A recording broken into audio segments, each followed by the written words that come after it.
She wasn't just our daughter, she was my wife's best friend. Harley Feldman and his family thrust into a decade-long fight for justice after the loss of his daughter. So it's been over 10 and a half years now, and that part is really frustrating. But, you know, we have to move on, and it's hard.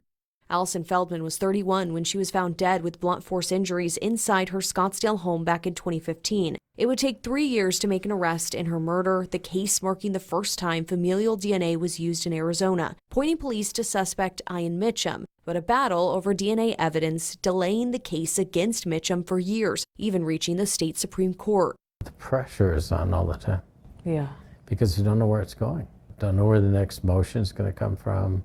Don't know where the next decision is going to be made.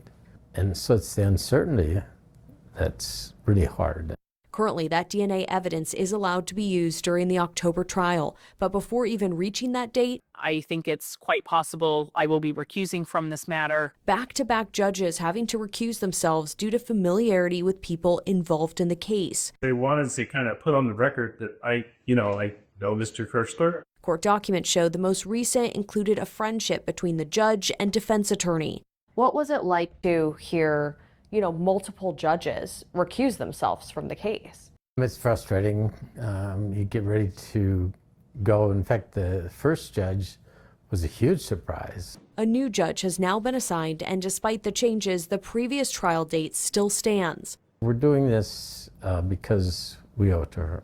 We've lost her life, but our job is to get this done. But the battles in court aren't over. New court documents show Mitcham's attorneys are once again pushing back against that DNA evidence. They're going to try to bring it up over and over because they believe it'll help their case. Mitcham is scheduled to be back in court for a status conference next week. He has pleaded not guilty.